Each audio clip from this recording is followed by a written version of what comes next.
Hi, class. Today we're going to be talking about Dwight D. Eisenhower, one of the most significant figures in the American 20th century.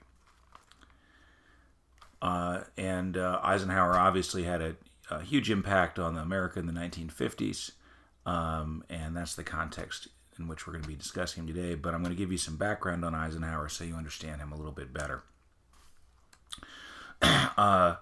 Ike, as he was largely known throughout his life, was born into a large, religious, middle-class family in Denton, Texas in 1890, and then grew up in the cow town of Abilene, Kansas. He moved there. His family moved there when he was 2. Despite his mother's misgivings, based largely on her opposition to war, Ike attended West Point Military Academy following his graduation from high school. At West Point, he played varsity football and graduated in the middle of his class in 1915. During World War I, Ike, much to his chagrin, did not see combat. He served stateside in various roles, including commanding a unit that trained tank crews. After the war, Ike, now Major Eisenhower, commanded a battalion of tanks at Fort Meade, Maryland, and worked closely with other young tank officers, including George S. Patton, who would later become the famous General Patton. Ike worked under General Fox Connor in the Panama Canal Zone from 1920 to 24. This was a big break for Ike, because Connor saw potential in Eisenhower and encouraged his education. Under Connor, Ike studied military history and theory, and on Connor's recommendation was sent to the Command and General Staff College at Fort Leavenworth, Kansas, where he graduated first in a class of 245 officers. In the early 30s, he became Chief Military Aide to Army Chief of Staff and legendary General Douglas MacArthur, a role in which he would serve until the end of the decade, a role that taught him a lot about the military, about personalities. MacArthur was a brilliant but vain and arrogant man, and it was challenging for Eisenhower to work with him, but he learned a lot. After Pearl Harbor on December 7th, 1941, Eisenhower was assigned to the General Staff in Washington, D.C., where he worked on the major plans to defeat Japan and Germany. Next, he was appointed Assistant Chief of Staff in charge of the new Operations Division under Chief of Staff General George C. Marshall. And Marshall spotted talent and promoted accordingly, and he noticed how talented Eisenhower was pretty quickly. In July, Eisenhower was promoted to Lieutenant General. In November, he was appointed Supreme Commander of the Allied Expeditionary Forces for North Africa. After the capitulation of Axis forces in North Africa, Ike oversaw the successful invasion of Sicily. So here's an example of someone who's promoted very, very fast based on ability in a tough situation, a trying situation, that situation, of course, being World War II. In December of 43, President Roosevelt, FDR, selected Ike to be Supreme Allied Commander in Europe. It was remarkable. I mean, just a few years earlier, Ike had been a long-suffering major working under General MacArthur. In this capacity, Eisenhower planned and executed the Allied assault on the coast of Normandy in June of 1944, which began with the costly but successful D-Day landings on June 6th. Following the war, Ike was a huge national hero, celebrated across the country.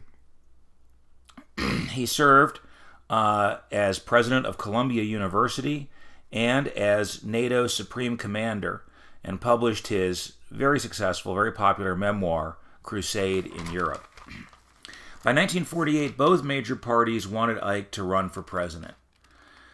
Truman, in fact, had even suggested in 1945 that Ike run as a Democrat, and in 47 he suggested to Ike that Truman, would run as his vice presidential running mate in 48.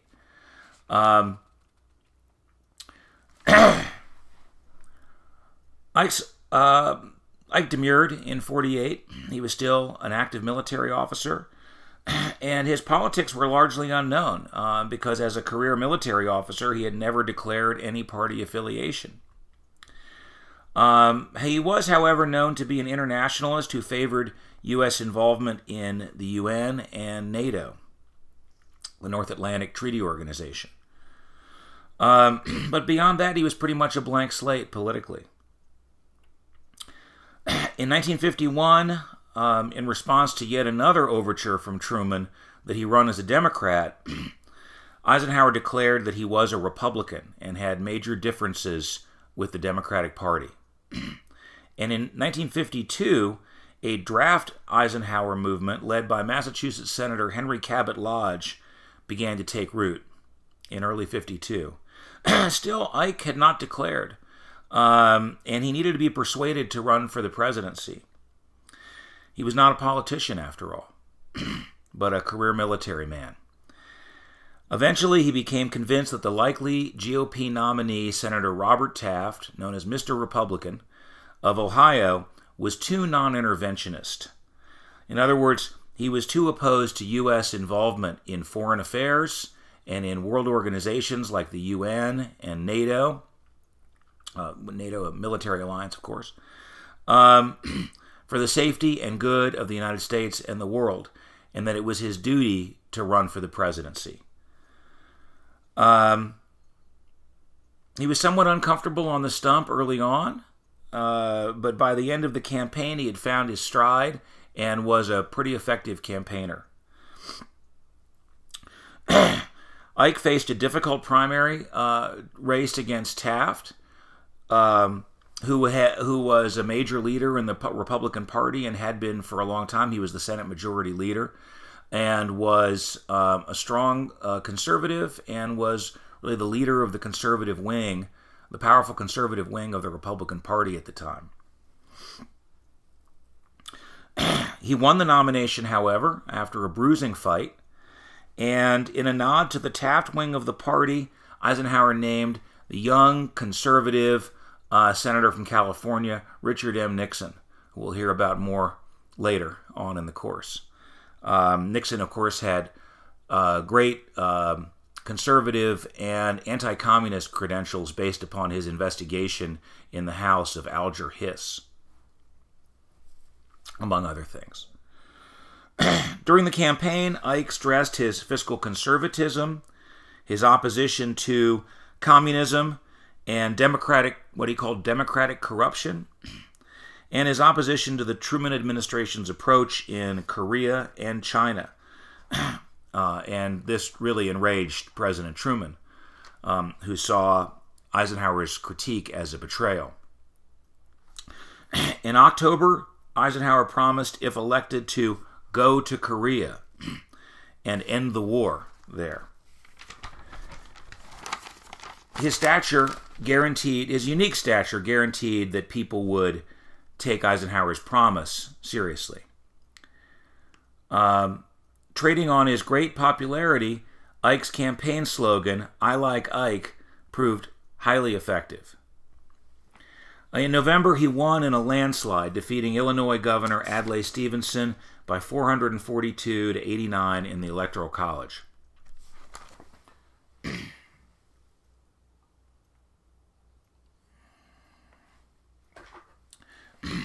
As president, Eisenhower was committed to a muscular global anti-communism, to exercising fiscal restraint, and to presiding, to the extent possible, over a harmonious, cooperative society.